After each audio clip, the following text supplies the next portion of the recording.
Branch manager यहाँ पर है हमारे सामने। तो पासबुक आज वो मुझे हैंड ओवर कर रहे हैं। Doctor Bhimrao Ramji Ambedkar multi state cooperative credit society limited का ये पासबुक है और ये मेरा अकाउंट यहाँ पर खुल गया है। और मैं चाहूँगा कि थाने डिस्ट्रिक्ट के जितने भी अम्बेडकराइट है, बहुजन है, SC ST OBC के लोग हैं, ये भारत की ही नहीं विश्व की पहली बौद्धों की स्वतंत्र बैंक हम तैयार कर रहे हैं। अम्बेडकराइट बुद्धिस्ट लोगों की ये पहली बैंक हम तैयार कर रहे हैं। फिलहाल तो ये multi state cooperative credit society के रूप में रजिस्टर्ड है। इसे कोऑपरेटिव बैंक में हम रूपांतरित करना चाहते हैं। कोऑपरेटिव बैंक में रूपांतरित करने के लिए जो शेयर होल्डर्स की संख्या चाहते हैं, उस शेयर होल्डर्स की संख्या को प्राप्त करने के लिए ज्यादा से ज्यादा लोग इस बैंक के शेयर होल्डर्स बने। SBI, bank of Maharashtra, Canara bank, HDFC, ICICI, axis, PNB, जितने भी बैंक है, ये सारी ब्राह्मणिकल सिस्टम को बढ़ावा देने के लिए काम कर रही है। और इसलिए बाबा साहब ने कहा है कि history of India is nothing but battle between Buddhism and Brahmanism. अगर वो ब्राह्मणिकल सिस्टम को मजबूत कर रही है तो ये बैंक बुद्धिस्ट मूवमेंट को मजबूत कर रही है। और इसलिए इस बैंक में अपने सारे पैसे जो ब्राह्मणिकल सिस्टम में पड़े हुए हैं वहां से विड्रॉ करके अपने बुद्धिस्ट मिशन में, बुद्धिस्ट मूवमेंट की इस बैंक में इसको डिपॉजिट करवाओ। FDs RDs यहाँ पे जो भी स्कीम हमने दिया है उस स्कीम में अपने पैसे वहां पे रखो। जय भीम, जोहार। इस वक्त हमारे साथ मौजूद हैं प्रोफेसर विक्रम, इलाहाबाद यूनिवर्सिटी से। सर का सबसे पहले बहुत बहुत स्वागत करते हैं सर। धन्यवाद। सर, बहुजनों के लिए एक बहुत बड़ी खबर है, एक खुशी है कि सर डॉक्टर बाबा साहब अम्बेडकर के नाम से एक बैंक का निर्माण किया गया है, जो कि महाराष्ट्र के थाने जिले में उसका उद्घाटन हो चुका है। वहाँ पर बहुत सारे लोग अपना अकाउंट खुला रहे हैं। क्या कहेंगे सर ऐसे जो काम जो किए जा रहे हैं? ये धन्यवाद आपको। ये बहुत जरूरी इनिशिएटिव है। मैं कई बार कई मंचों से ये बात कहा हूँ कि दलित राजनीति को, दलित समाज को ऑटोनोमस राजनीति करने की जरूरत है, ऑटोनोमस विकास करने की जरूरत है। तो ऑटोनोमस का मतलब होता है कि स्वायत्त आइडिया हो। तो ये बैंक जो ऑटोनोमस बैंक की तरफ बढ़ रहा है या ऑटोनोमस इकोनॉमिकल आइडेंटिफाइड की तरफ बढ़ रहा है, ये अपने आप में बहुत बड़ा स्वागत है। मैं आपको पहले बता दूं कि इससे पहले भी कामले साहब ने एसोचेम के तर्ज पे, डिक्की के तर्ज पे इन्होंने दलित कॉमर्स चैम्बर की भी गठन किया है, ताकि इसके माध्यम से दलित समुदाय को या बहुजन समुदाय को सस्ते दरों पे ऋण की, सस्ते दरों पे पैसे दिया जा सके या इनको अपॉर्चुनिटी बताया जा सके। तो ये एक इम्पॉर्टेंट अपॉर्चुनिटी है, इम्पॉर्टेंट आइडिया है कि ये बैंक खुला है। मैं तो ये कहूँगा कि एक दलितों का मर्चेंट गिल्ड होना चाहिए, ताकि मर्चेंट गिल्ड एक स्वायत्त बॉडी होती है मर्चेंट्स को आगे बढ़ाने के लिए। तो दलित समाज में या बहुजन समाज में जब मर्चेंट गिल्ड बनेगा तो तरह तरह के जो व्यापार के एवेन्यू न केवल भारत बल्कि पूरे विश्व में खुलेंगे। मैं एक और एग्जाम्पल दे रहा, आजकल बहुत तेजी से वायरल हो रहा है कि देखिए जो अपर कास्ट के जो सिस्टम है बैंक का, वो हमारे ही समाज के जो जैसे मोची एक ब्रांड है, तो अपर कास्ट के लोगों ने मोची ब्रांड खुला और वो बहुत तेजी से बिक रहा है।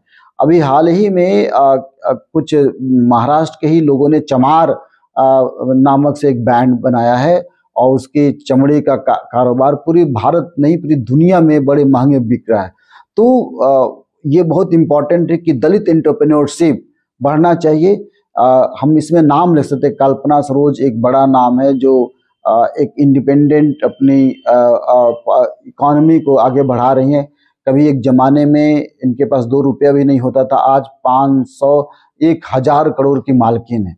तो ऐसे दलित एंटरप्रेन्योरशिप को बढ़ाने की जरूरत है, ताकि एक दलित मिलेनियर पैदा हो। स्लम डॉग मिलेनियर नामक फिल्म आई, उस पर किताबें भी लिखी गई, उसी पे मैक्से से उस पे अवार्ड भी मिला है।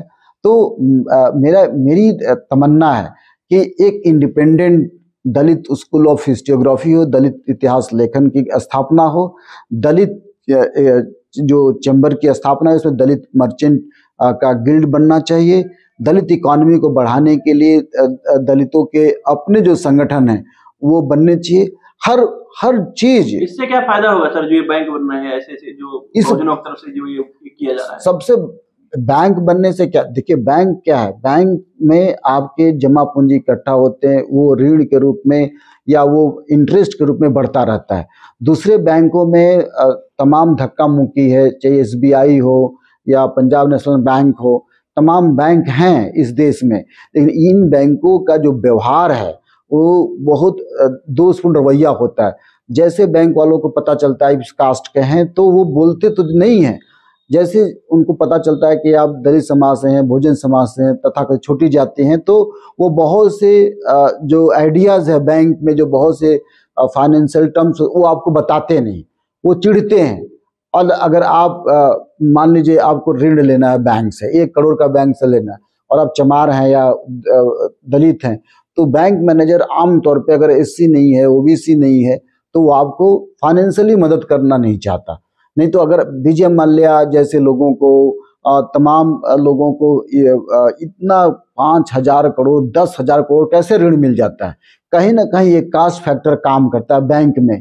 तो बैंकों में अगर आपको ऋण नहीं मिलता, खाता खुलवाना जाते हैं तब भी आपको मदद नहीं करते।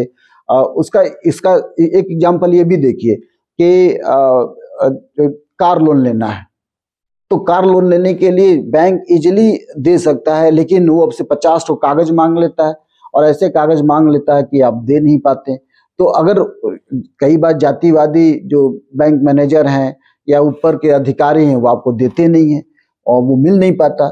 और दूसरा जो कुछ बैंक ऐसे हैं जो बैंक प्राइवेट बैंक हैं, और उनको एक देखिए बैंक के कैटेगरी समझिए, जो प्राइवेट जो सरकारी बैंकिंग है, जो पब्लिक बैंक है, हाँ, तो उन बैंकों से एनुअल जो ऋण होता है वो कम होता है, उसको प्राप्त करने में आसानी होती है। अब उन बैंकों में जो दलित समाज के मेजॉरिटी क्या है, बहुजनों की सबसे ज्यादा है। अब बहुजनों की संख्या बहुत ज्यादा है, लेकिन अनपढ़ लोग हैं, नौकरी नहीं है, तो बैंक किसको देता पैसा? जो नौकरी वाले हैं। तो ऐसे लोगों को तो आप बाहर निकाल दिए, ठीक है। अब बचा प्राइवेट बैंक। प्राइवेट बैंक में भी ज्यादातर उन्हीं को सुविधा मिलती है जो थोड़ा सा पावरफुल होते हैं। जाति की समस्या। तीसरा जो बैंक है non sector finance banking. Non sector finance banking का मतलब होता है कि ये मंथली चार्ज बहुत लगाते हैं, 15%, 16%, जैसे SMG बैंक है ना, ऐसे बैंक, बंधन बैंक, इन बैंकों में इतना ज्यादा पैसा देना पड़ता। लेने वाले कौन वो लोग होते हैं? ये ज्यादा मेजोरिटी बहुजन समाज के लोग होते हैं।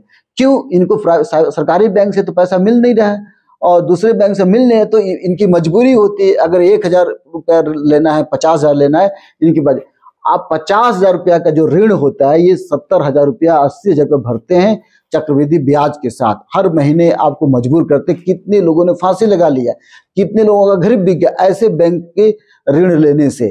तो ऐसे समय में, ऐसी स्थिति में यदि दलित समाज का बैंक खुलता है, बहुजन समाज का बैंक खुलता है, तो मैं उन बैंक वालों से भी कहूंगा कि अगर आपने इस बैंक को इस उद्देश्य से खुला है कि बहुजन समाज के विचारधारा का प्रचार हो, उनके समस्या का प्रचार हो, तो प्लीज डोंट बी कैपिटलिस्ट। आप कैपिटलिस्ट मत बनिए, आप पूंजीपति बनिए।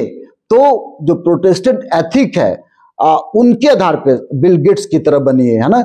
आपको पता है प्रोटेस्टेंट एथिक्स क्यों आया? उसके पीछे भी इकोनॉमिकल विचारधारा है। इसके मैक्स वेबर नामक एक व्यक्ति ने, जो बड़ा समाजशास्त्री, उसने किताब लिखी प्रोटेस्टेंट एथिक्स एंड कैपिटलिज्म। ये था कि आपको पैसा कमा के चैरिटी करना है। तो मैं ये कहना चाहता हूं कि अगर बहुजन समाज के बैंक खुल रहे हैं तो आप पैसा कमाइए और चैरिटी कीजिए। चैरिटी कीजिए मतलब you have to help those who are very much depressed by the banking system, Indian banking system. So you have to help them out. और अगर आप ऐसा करते हैं तो बहुजन समाज के लोग बहुत लाचार हैं, बहुत परेशान हैं। इस देश में मैं बार बार कहता हूं कि यह देश बहुजन समाज के लिए कत्लगाह है। तो बैंकिंग सिस्टम से, जो लिबरल बैंकिंग सिस्टम है, दलित बैंक, इस बैंकिंग सिस्टम से बहुजन समाज के लोगों का बहुत भला होगा, जो मैं सोच रहा हूं। अगर इसी उद्देश्य के साथ बनाया गया है तो मैं इनको सलाम पेश करता हूं। तो क्या लगता है सर, इस मनवादी सिस्टम को तोड़ने के लिए ये बैंक काम करेगा? हाँ, बिल्कुल काम करेगा। मैंने आपको क्या बताया कि प्रोटेस्टेंट एथिक्स एंड कैपिटलिज्म नामक किताब सबको जानना चाहिए कि ये पैसा कमाए, और पैसा कमा के चैरिटी किया। इसका एग्जाम्पल बिल गेट्स है, एलन मस्क है। आप देखिए कि अमेरिका में कितने बड़े परसेंटेज है। ये इसके बाद फोर्ड फाउंडेशन, इस फोर्ड फाउंडेशन ने इतना चैरिटी किया, इतना भारत में चैरिटी नाम का है ही नहीं।